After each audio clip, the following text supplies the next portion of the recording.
Okay, last week, wrapping up lecture, we're talking about electrical insulators, we're talking about conductors, things of this nature, right? I dug out of my archives here. Remember I talked to you about mica? Mica? I found my stash, my private stash of mica. Please be very careful passing this around. It actually kind of flakes off. So you could just handle it, look at it. This is found in nature, it's found in rock formations, and this is the best insulator found in nature. This is a washer, an insulator washer that's been made out of mica. Okay, so we'll pass these things around so you can see, but these are very fragile. Don't try to bend it, you'll break it. It's almost like a real thin piece of glass, if you will. So this is mica in the raw, and this is a processed piece that could be used as an electrical insulator. So cool stuff. So anybody have any questions on anything else before we get started here? Chapter number 2.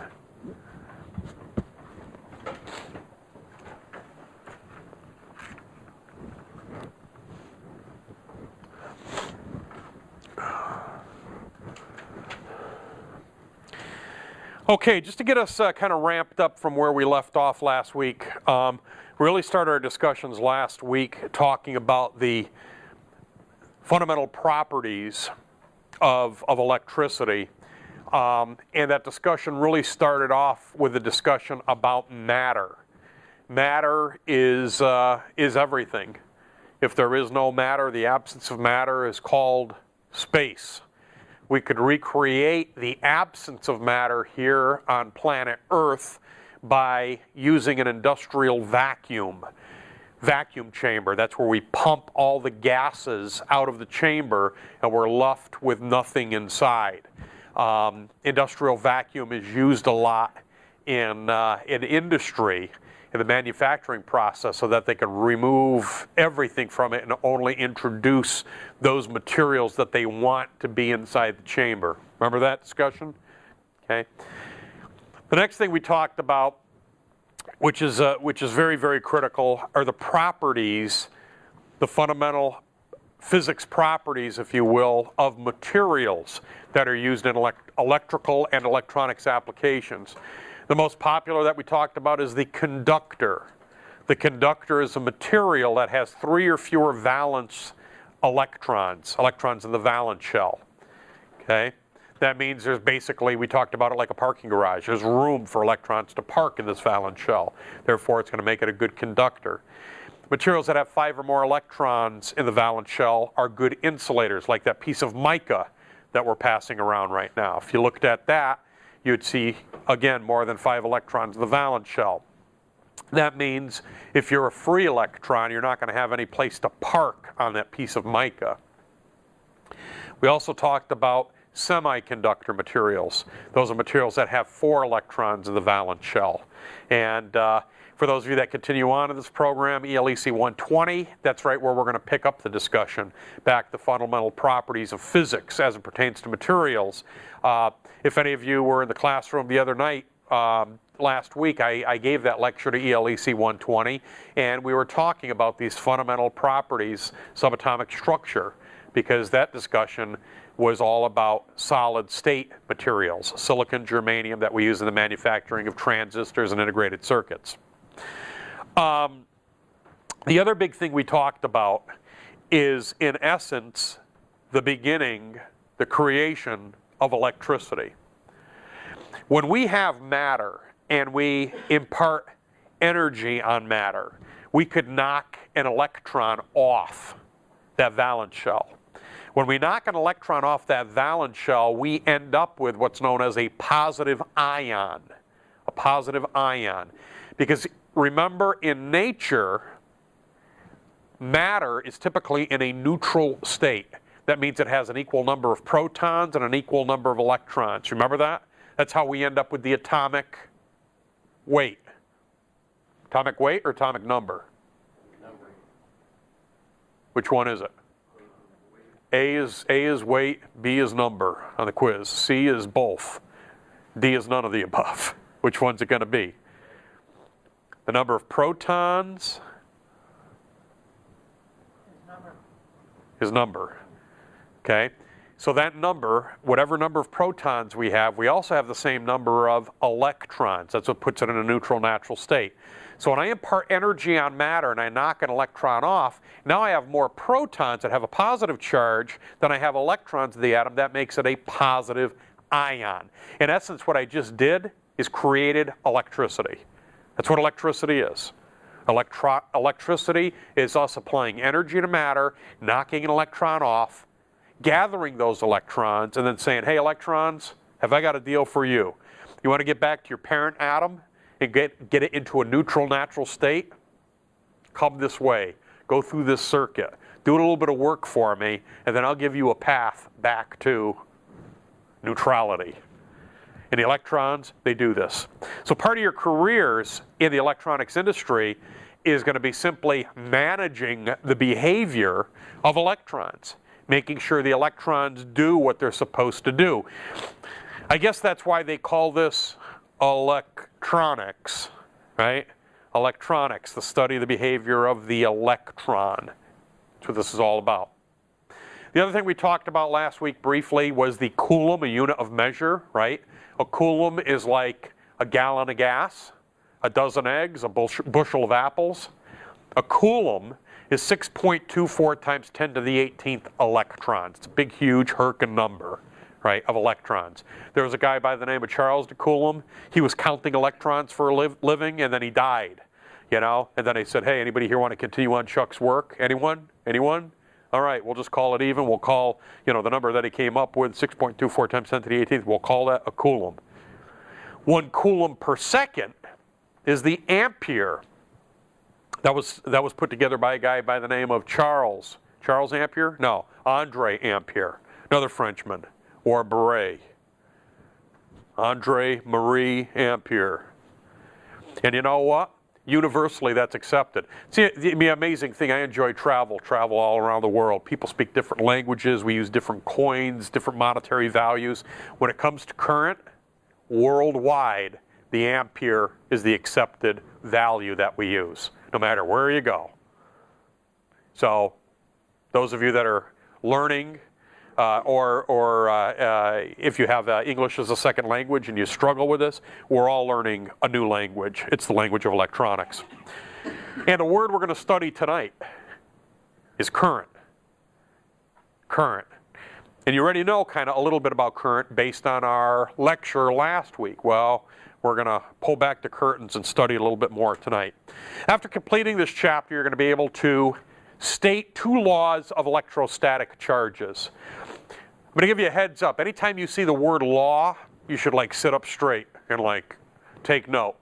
Because if it's a law, the type of laws we're talking about here are not laws that we could go to Olympia and have repealed. Okay? They're not talking about laws that we could go to the Supreme Court and have overturned. That actually would be kind of fun, wouldn't it? Go to Washington, D.C. Students from Lake Washington Technical College in Kirkland, Washington protested today outside the Capitol to have the laws of physics repealed. We can't. These are laws of physics, okay? So these electrostatic charge laws are kind of critical.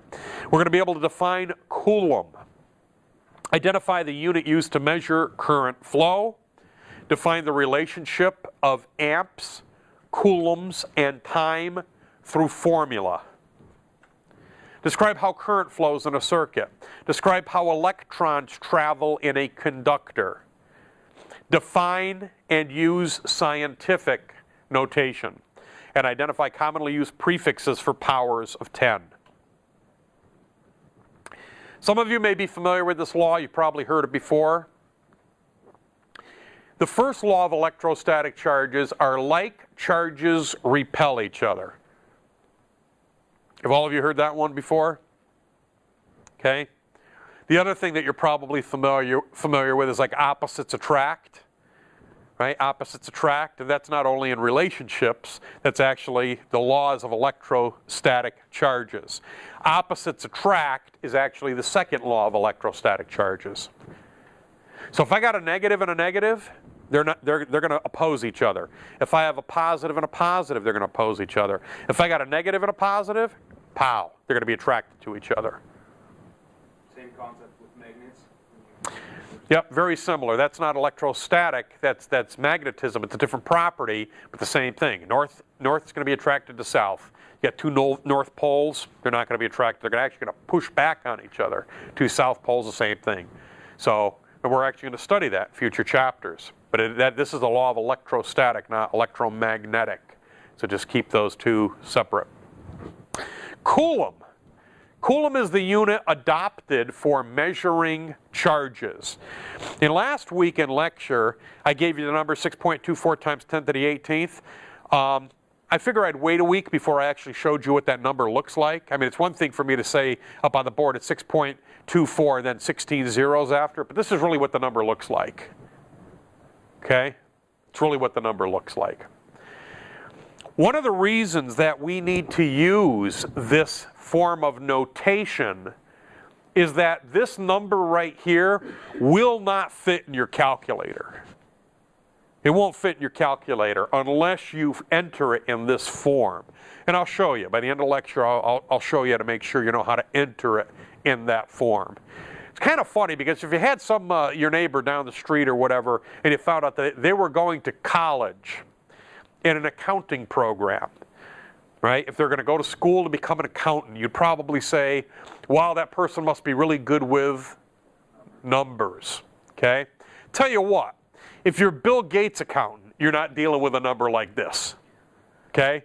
But yet, regularly, on a daily basis in the study of electronics, we're going to be dealing with numbers like this. So, if you're struggling with this form of notation, we'll work with you. But don't be like me. When I was in school initially like this, I looked at this number and I looked at this stuff and, man, I don't know, that's too complex. It's like, 6.24 times 10 to the 18th. That's a number like Mr. Spock would use or something on a Starship Enterprise. And I'm a more down-to-earth guy, so I'm going to keep it basic, And in very short order, I realized you can't keep it basic in electronics because we're going to be dealing with these extreme numbers. So we have to use this form of notation. So you see how we came up with this 6.24 times 10 to the 18th? The decimal point here means there's 18 places past it. So if we went ahead and actually counted here, right, that's like us moving the decimal place from here all the way up to here. So if we went ahead and count 1, 2, 3, 4, 5, 6, 7, 8, 9, 10, 11, 12, 13, 14, 15, 16, 17, 18. So 6.24 times 10 to the 18th. That means there's 18 places past the decimal point. In this particular case, since I have 0.24, that means there's going to be 16 zeros after it, right? 16, 17, 18. 16 zeros after that. Does that make sense? Everybody see how I did that? All right. There's our first law of electrostatic charges, negative and a negative, positive and a positive, negative and a positive, Because remember, in the beginning, everything was in a neutral natural state anyway, right? So originally, everything was like harmonious, balanced. When we apply energy to matter, we knock an electron off that valence shell. And all is that valence shell, that electron that we knocked off has in mind is getting back and putting that atom in a neutral natural state. So if you put an electron in the same room with a positive ion, they're going to seek each other out. They want to achieve balance and harmony. Make sense? Current. Current. And every time I use this word here, we should like ring bells, chimes, hit a gong, something like that, because this is like a holy word in electronics. There's 4 properties that you really need to be infatuated with. And when I say infatuated with, I'm not talking about just as a student. I'm talking about later on when you continue on with your career. The worst day you have in this industry as a paid electronics professional, the problem will be solved by understanding and knowing the behavior of voltage, current, resistance, and power, period. Do I sound like I'm oversimplifying it? I'm not. It gets that basic. If they've got an electrical problem with the space shuttle and they can't hit the button and have it blast off, it's because voltage, current, resistance, or power isn't doing what it's supposed to be doing. So if you know everything about those 4 parameters on the space shuttle, you could get in and look at those 4 parameters and quickly find where the problem is. So today we're talking about current. We should ring bells, hit chimes, hit a gong or something, because current is one of the big 4 properties.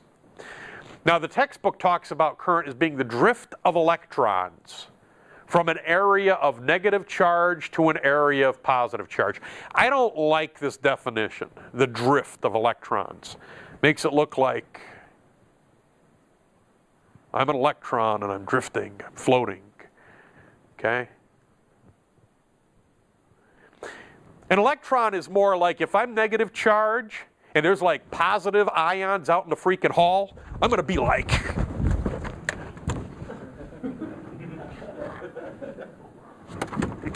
I'm going to be trying to get over there. Why? Because I want to fill those holes. I want to fill the void that was created when energy was imparted on matter. Does that make sense? So that's really the behavior of current. As a matter of fact, it was kind of a mad dash. I bet you didn't think I had it in me, huh? It gets better than that. You know how quickly electrons are going to go over there if you could complete the path? At the speed of light. At the speed of light. If we allow electrons to complete the path, it's going to travel at the speed of light. So I don't call that the drift of electrons, negative to positive. Now, Andre Marie Ampere came up with this term that he called the ampere, named it after himself. These dudes didn't have egos. You kidding? They didn't have egos. Andre Marie Ampere invented a unit of measure called the Smith. No, the ampere. The ampere is the amount of current in a conductor when 1 coulomb of charge moves past a point in 1 second. This is kind of emotional. This is your first real formula. It's your first real formula. The relationship between amperes and coulombs per second can be expressed as I, which is current, is equal to Q, charge measured in coulombs, divided by T, time measured in seconds. So what we're saying here is 1 amp, or ampere, is equal to 1 coulomb per second. Now be careful with this, because I could ask you a question about number of electrons. Is number of electrons coulombs? Number of electrons is number of electrons. Coulomb is 6.24 times 10 to the 18th electrons. So this formula only works if you're using coulombs. What happens if I have half a coulomb per second? It's not a trick question. If I have half a coulomb per second, what's my current going to be? Half an amp. If I have quarter a coulomb per second, what's it going to be? Quarter of an amp. If I have 2 coulombs per second, this is a trick question. No, just kidding. 2 coulombs per second. That means I'm going to have 2 amps. So typically for household current in your home, we talked about this last week. What was that number? What's your typical utility connection from the power company to your home? That's the voltage. What's a typical box? Oh, 200, 250. Typically about 200 amps is a typical residential connection. You know, you buy a home, you're going to see that it's typically 200 amp connection from the power pole, or if you have underground service, to your box, that big gray box that's in your house, 200 amps. Okay? From that box, the circuits in your home get distributed to circuits that are typically either 15 amps or in some cases 20 amps. And for some of your appliances, you know, they'll be a little bit higher in some cases if you have an electric hot water heater or things like that. I've got a hot tub. Okay, it requires more than 15 amps, more than 20 amps. So I've got a high current connection going to that. So if you've got 15 amp outlet in your home, that means that outlet is capable of handling how many coulombs? per second? 15. 15. I could also ask you how many electrons per second can it handle? Then you'd have to get 6.24 times 10 to the 18th times 15, and that's how many electrons it would be physically that's capable of supporting. That's why it's so critical that all of these components, when they're manufactured and they're given their specifications, that you don't exceed those specifications. Because if you try fitting more electrons through than it's physically capable of handling, you're going to start an electrical fire.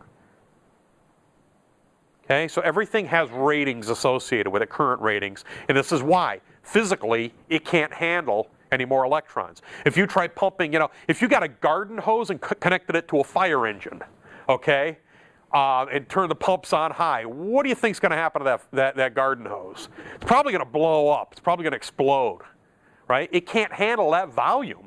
That's why firemen have like big hoses, okay? Because they have a higher volume of water that they try to put, from the truck onto the fire. That's why they're firefighters, fire people. Make sense? The other thing I want to share with you about formulas, okay? If there's shortcuts that I could teach you and you could remember, I'm all about that. This is college, so whenever I give you a formula, I'm just going to give you this formula and assume that all of you are like college students that have paid your dues and are here for the right reasons. So I'm not going to show you every possible variation of the formula. I'm going to expect you to know how to do it on your own. But I don't expect you to know how to do it on your own because all of you don't have a comprehensive algebra background yet. So I'm going to show you a couple shortcuts here, a way to cheat. What I want you to do is start off with drawing a triangle. I want you to draw a simple triangle. Then inside the triangle, I want you to draw a T. The one formula that you know, I want you to plug into this triangle. So I, in this particular case, I is equal to Q over T. Does everybody see how I did that? I is equal to Q divided by T. So that's the first formula that I gave you. I is equal to Q over T. Now on a quiz or an exam, or simply when you're hanging out together working with each other in the lab, what happens if I gave you coulombs and I gave you current? Then what we could do is simply cover up the letter T and say T is equal to Q over I. So I did that. So T is equal to Q over I. That's the other algebraic manipulation of this. If I asked you on a quiz, if I gave you current and I gave you time, and I wanted you to figure out how many coulombs, what the value of coulombs would be, then we simply cover up the Q, and then it's going to be I times T. See, the I is next to the T, so it's going to be I times T. So that's going to be our other variation. Q is equal to I times T. So with that one formula that I gave you, there's three basic algebraic manipulations that we could have, and this is all of them. So do you have to memorize these? No. Remember, do the triangle, put the T in the center, and then lay that one formula out. And then now you have all the algebraic variations of that formula. And you know what? You need to know how to do this, because I could ask you, I'll be honest with you, everything right now is fair game. I could ask you to solve for current. You should be able to do it. I could ask you to solve for time. You should be able to do it. I should ask you to be able to solve for coulombs, and you should be able to do it. I should be able to give you a number of electrons, right? You have 30 gazillion electrons. How many coulombs is that? That gives you this value. Then you could figure out the rest. Does that make sense? So it's a stepping stone. But don't get hung up on what you don't know. Focus always on what you do know. And the one thing to remember is 1 amp is 1 coulomb per second. I is equal to Q over T. And then if lay that out, gives you all the other variations. Make sense? It's all right? Hole. An all-female progressive rock band from Seattle, Washington. Hole. That was a joke. Is Hole even still around? No? No? No. They're not. When did they disband? Where did they go? No. She's doing her own thing. Yeah, that's what I understand. She's doing her own thing. So reference, what Beavis and Butthead Do America, right? There's a reference to Hole. Not this Hole, but the other Hole. Remember they were, no, seriously. They were going, remember Beavis and Butthead Do America? They're looking for their TV, or the TV broke and they stole one and whatever they were doing. But they were going to go to Washington, like D.C., but when they heard about Washington, they were like, Washington, that's cool. It's like where Seattle is. We could go see Hole, you know? So, anyway, that's required viewing for all of you. Beavis and Butthead Do America. It's going to help you understand. Anyway, no, I'm talking about a different type of hole. Hole that I'm talking about here is the absence of an electron. If I have an atom, and I apply energy to matter, and I knock that electron loose, what do I leave behind? A hole. So a hole is nothing more than the absence of an electron.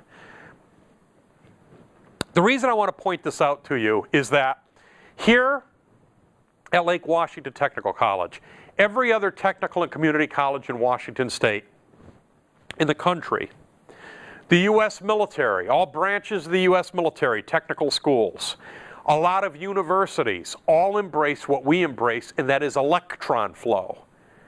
We call 1 amp 6.24 times 10 to the 18th electrons traveling per second. That's what we call 1 amp, right? Engineers, scientists embrace what's called hole flow. They think that the holes are flowing to get filled by the electrons. I don't want any of you to lose sleep over this. Whether 6.24 times 10 to the 18th electrons travel in that direction per second, that's an amp, or it's 6.24 times 10 to the 18th holes that travel in that direction per second, that's going to be an amp. But hole is the absence of the electron. And the reason I'm pointing this out to you is I know all of you this weekend, as soon as you get a little bit of time off, you're probably going to go to the library and pick up some electronic books, start reading. I don't want you to call me a liar. I don't want you to open up that book and say, hold on. This book shows that current flows positive to negative. That Joe Grenick over there at that Lake Wash, he doesn't know what he's talking about. He said that current flows negative to positive. Current does flow negative to positive. Electron flow. Current also flows positive to negative. Hole flow. Are any of you going to go home and lose sleep over this? Be honest with me. Okay, let me know, because I did. I honestly, when I was in school, I got the same lecture I'm giving you right now, and I'm like, oh, no, I didn't raise my hand. But then I went home, and I'm like scratching my head. What the heck was he talking about? You know? And I for months, I freaking tried to analyze. It's not that difficult of a concept. You just got to hit the I believe button. Joe says 6.24 times 10 to the 18th electrons per second equals 1 amp. So be it.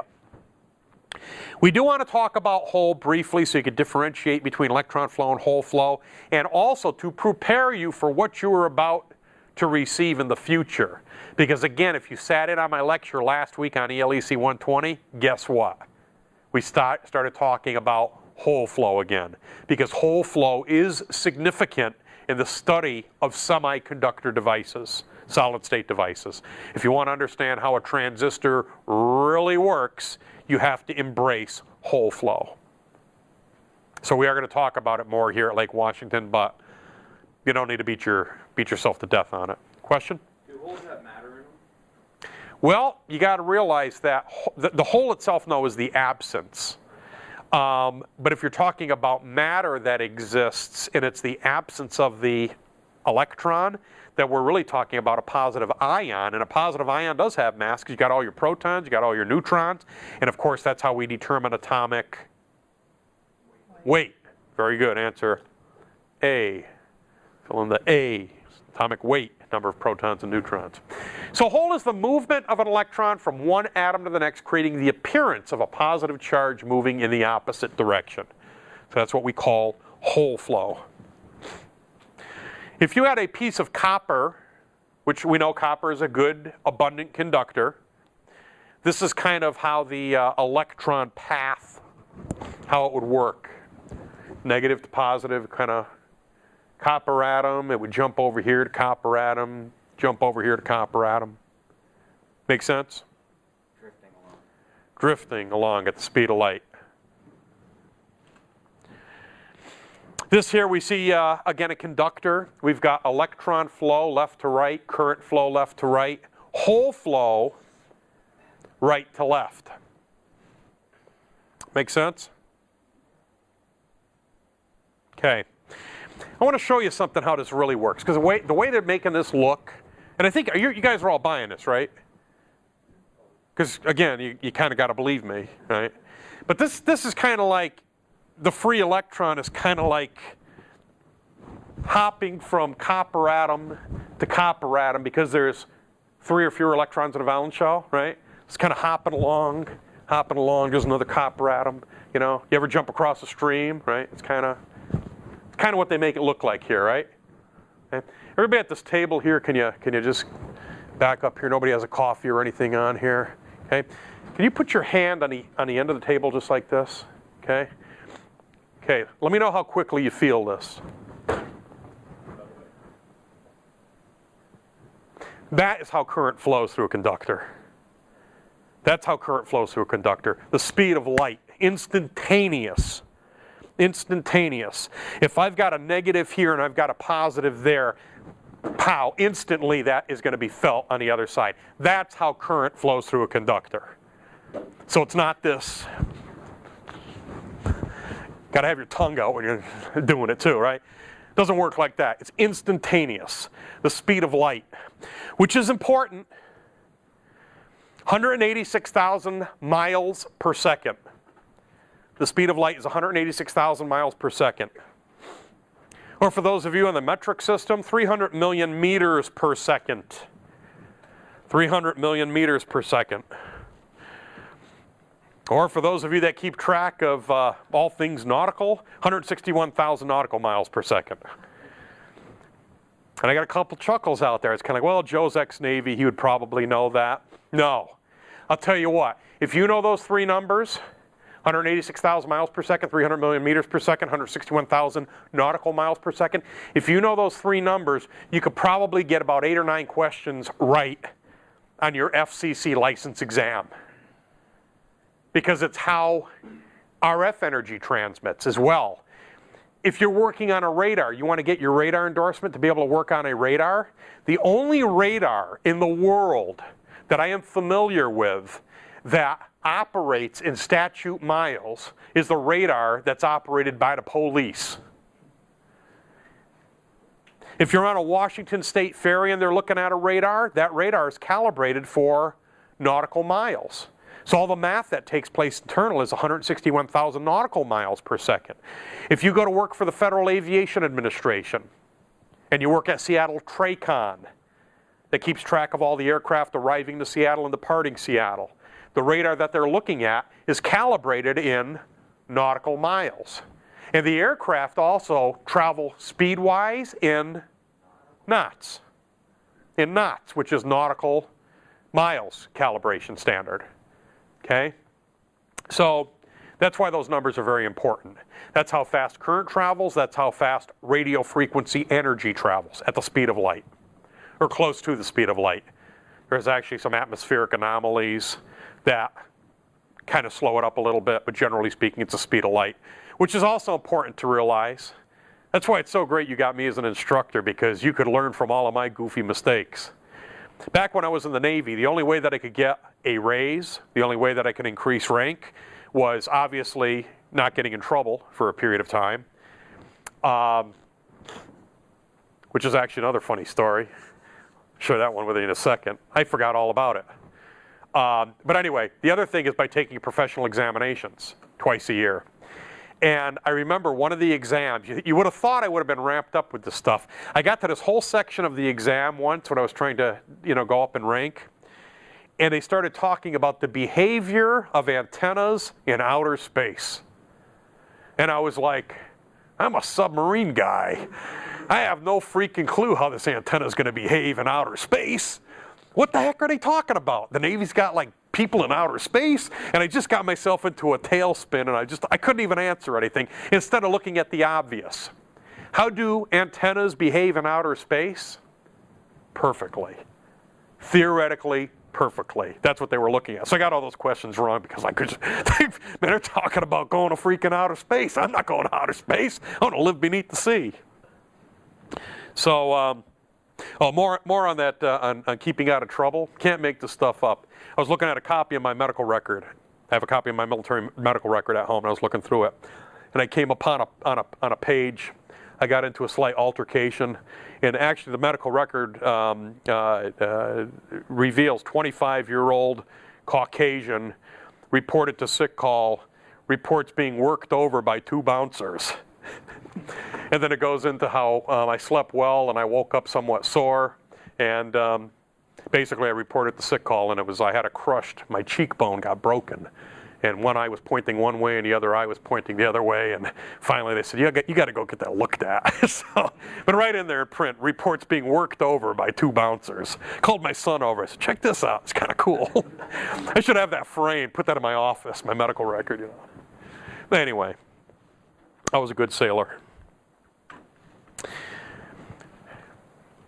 Voltage source. And again, we should almost ring bells, chimes, hit gongs when we're talking about voltage source. And I hope you don't think that I'm over-exaggerating this. These first few chapters of what we're talking about are the fundamentals. You have to understand this stuff 100%. Now, you need at least a 70% to pass this class. If I were truly the Pope of electronics, I'd say no. You don't move on to the next module, the next chapter, until you prove 100%, because this is how critical this information is. Voltage source, what we're talking about here is a power supply. It supplies electrons from one end of the conductor, and it removes electrons from the other end of the conductor. It can be thought of, for those of you that like using analogies, fluid systems, it could be like a pump. What does a pump do? It sucks from one end, it pushes out from the other end, right? This is what a voltage source does. It basically supplies electrons from one end and then sucks them back from the other end. That has to be taking place or it's not a valid voltage source. So a battery is a voltage source. We're going to talk more about batteries in future chapters, right? Provides electrons on the negative end of the battery, and it collects those electrons on the positive end of the battery. That's what makes it a battery. That's what makes it a voltage source. And we need a viable voltage source in order for us to have a viable circuit. Now finally, we're going to talk about scientific notation, but we're not. Actually, what I want to talk to all of you about tonight is what's known as engineering notation. Anybody here really comfortable using scientific notation? If you're really comfortable using scientific notation, I guess you could keep using it, but I would encourage you instead to use engineering notation. The difference is scientific notation can be times 10 to the first power, second, third, fourth, fifth, sixth, seventh. It could be anything. You follow what I'm saying? Can you dig it? Engineering notation is always going to be in groups of 3. It's always going to be in groups of 3, which lends itself very well to what we're doing here in electronics. Let me show you.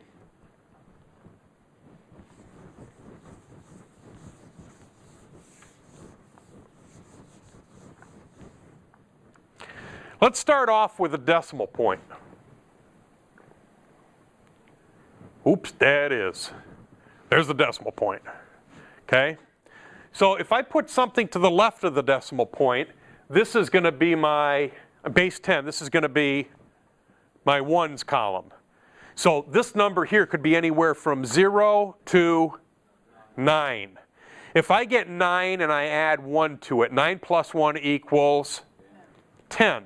So I've got to go to my tens column. So this is my tens column, this is my ones column. Can you dig it? This is the part that I did well in school too, the number line. Okay.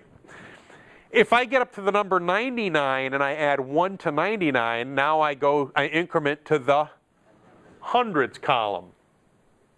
Okay? So we're familiar, ones, tens, hundreds. Cool? Okay. So those are going to be my basic units of measure. This could be pounds, ounces, volts, amps, miles, whatever. Now, if I go here to my thousands column, 1,000 column, basically what I'm doing now is this is times 10 to the third. Times 10 to the third. Everything in here will be times 10 to the third. This could be 1 times 10 to the third, 22 times 10 to the third, 943 times 10 to the third. Make sense? The reason that I'm so infatuated with having you put it in engineering notation is by 10 to the third, we're going to call this value here in the metric system what? What's thousands in metric? Kilo. Very good. Kilo. So what we're going to do is we're going to call this, small letter k, kilo. So instead of saying 1,000, I'll say 1K. Instead of saying 943,000, I'll say 943 kilo. Kilo pounds, kilo ounces, kilo miles, kilo volts, kilo ohms. Make sense? Kilo miles. There's a new one for you. So resistors expressed in K, meg, kilo, or that's all basically, it's scientific, or it's engineering notation. Well, metrics, it's in metrics, but if you put it into engineering groups of 3, then it's going to fit directly into those prefixes, those metric prefixes.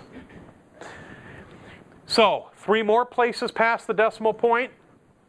1, 2, 3. This is times 10 to the 6th. We're going to call this mega. Mega.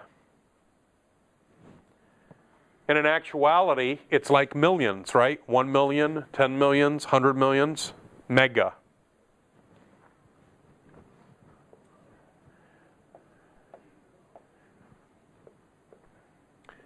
Ten to the 9th. What's that? Giga. Very good. Capital letter G. Giga. When I first got into this industry, I'm dating myself. I don't know why I say that. I make myself feel old. This is as far like as we had gone in the electronics industry. General Electronics. Giga. Wow.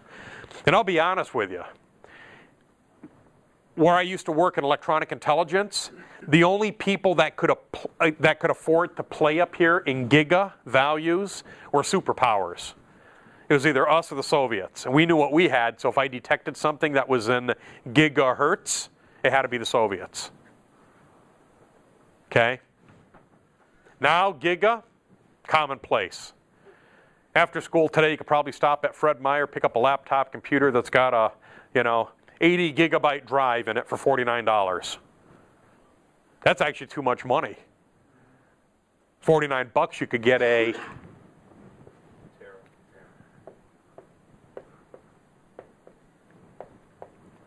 times 10 to the 12th, tera.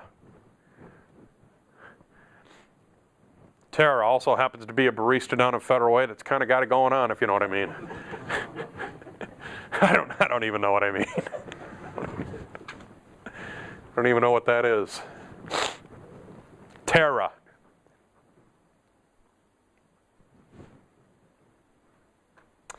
When I first started teaching here 20 years ago at Lake Washington Technical College, boy, I can't even remember. I think I might have had like an 80 meg hard drive or something. I remember getting super jazzed by getting the Sunday Seattle Times, and I saw an ad in the paper that I could get like a 250 megabyte hard drive for less than $1 per megabyte. And I'm like, you gotta be kidding me. I could get less than $1 per megabyte of storage. I'm gonna go out and get one of those. So I went out and paid my 250 bucks or whatever. Now you're getting a terabyte hard drive for $49. Now they have 2 terabyte hard drives they could get for $99. So this is, have I made my point about the numbers we're going to work with in high-tech industry? I mean, the numbers are extreme. They're extreme. So again, if you use engineering notation and put it into groups of 3, and most of you on your calculators have a mode that you could put it into engineering notation. So ultimately, the answer is going to be given to you in either times 10 to the 3rd, 10 to the 6th, 10 to the 9th, 10 to the 12th. If you don't know how to do that, you might want to look at your owner's manual. If you already threw your owner's manual away, do a Google search on your model, and it'll come up with a PDF of it. Okay? You want to make sure you know how to access those modes in your calculator, because again, we're going to be using some extreme numbers. But you know what? I'm not done. I've yet to begin. We're about halfway done. We're also going to be dealing with numbers that are smaller than 1. So when I go back 1, 2, 3 places, anybody know what we call these? Times 10 to the negative 3rd, 3 places to the right of the decimal place? Milli. And actually, if any of you come from a machining background or whatever, like thousandths of an inch, this would be a tenth of an inch, right? This would be hundredths of an inch. This would be thousandths of an inch. And you use the term mil, right? How thick is that plastic? 3 mil. 3 milli. Okay? So we're going to call this small letter m for milli. M-I-L-L-I, milli. 3 more places past the decimal point gives me times 10 to the negative 6th. Anybody know what we call this? Micro. Very good, micro. Micro is kind of weird too. It's a Greek symbol. Kind of looks like this. It's kind of like a backwards U. It's actually the Greek symbol called mu. Mu. Dirty jobs too. Dirty jobs? Micro. Really? Micro. He does that? Micro. For our friends at home, yeah, micro. He actually participated in a fundraiser here in the fall with Lake Washington Technical College via satellite. Actually, the producer from that show, Dirty Jobs, was here, and as a fundraiser for our college foundation. But Micro was live via satellite, speaking directly with all those that went to breakfast here at Lake Washington Technical College. I slept in that morning. I was hoping they were going to TiVo the event so I could watch it at my leisure, but nobody TiVo'd it. 3 more places past the decimal point times 10 to the negative 9th. Nano. Yep, nano, very good. Small letter n. Small letter n, nano.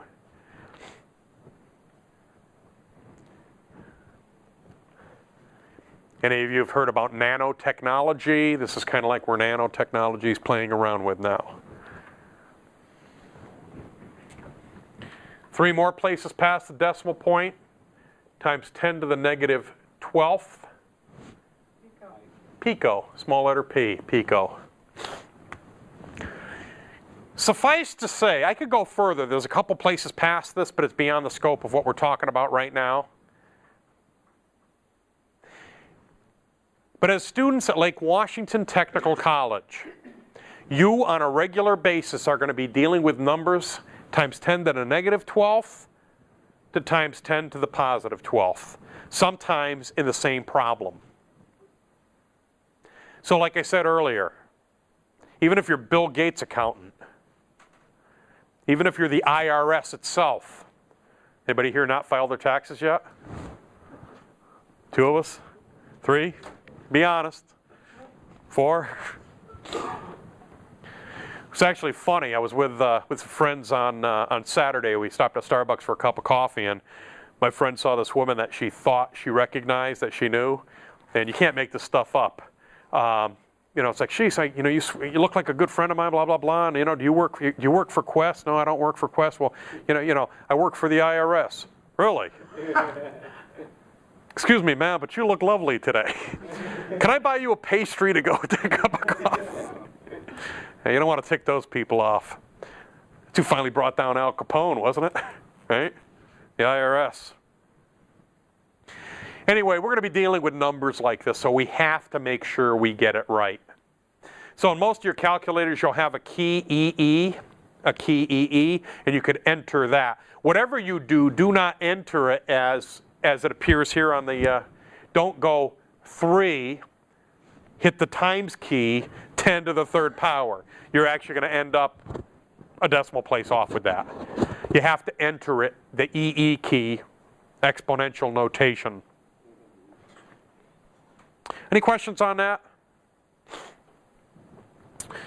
All right. There's no harm in using your imagination when you're dealing with an electrical system in equating it to a fluid system. Because let's be brutally honest, you can't see electricity coursing through wires. You can't see it. Our 5 senses are very, very limited. So sometimes analogies really, really help us out. So for those of you that understand fluid systems, it all rolls downhill and, pressure and pumps and that kind of stuff, you could use the same analogies to figure out what's taking place inside an electrical circuit. One of the things that I do, because I just love Seattle, is I'll use the Seattle freeway system to sometimes explain the behavior of current in a circuit. I-5, 405, 520, and we'll use those as analogies of how current behaves, how traffic behaves on a Friday before a 3-day holiday weekend, and it's sunny out and raining in the convergence zone. And we'll use those analogies to kind of figure out what's taking place in a circuit. So this analogy shows us the pump. This would act like our voltage source, right? It's sucking and then discharging, right? So this is our source of electrons, and this is where it's drawing the electrons through, for the pump. The current flows through the plumbing. The electrons flow through the circuit. The only thing that I would have done differently if I drew this illustration, I can't take credit for this, I simply pulled it out of the text, is the load. This would have been nice if they had like a water wheel right here. So as the water runs by, it turns the wheel, because that's what a load does. A load converts one form of energy to another form of energy. An electrical load converts electric energy into light energy, or electric energy into motion, or some other form. Does that make sense? So you can use this if you care to. Since this chapter is talking about current, typically in the study of electronics, not electrical, but electronics, we're typically only going to be using values associated with milli, times 10 to the negative third, milliamps, which, don't be fooled, milliamps could kill you. There's enough, even though it's thousandths of an amp, it's still enough to kill you. More than enough to kill you. And also we're going to be dealing with microamps. Typically, as a student here in the electronics program, Lake Washington Technical College. For those of you that go into the electrical trades at all, you're going to be dealing with amps. And lots of them. We had a student that just got hired by Bonneville Power Administration, BPA. He's going to be working substations. I don't even know how many amps you're dealing with at a substation. What makes a substation a substation? Lots of amps, I would imagine. Okay? I never had an interest in working with that many amps. Since milliamps could kill you, why would I want to work with more than enough to kill me?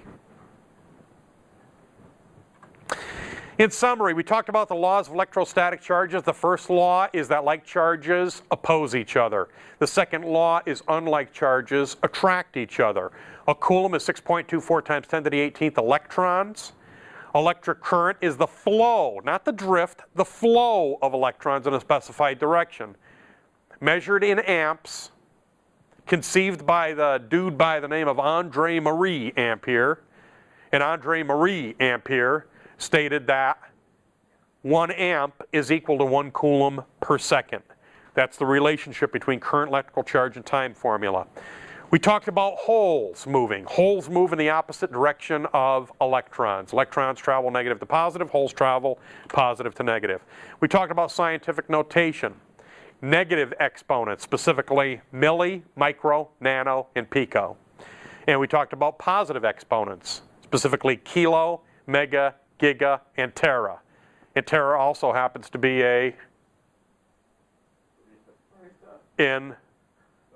that's kind of got it. Outstanding.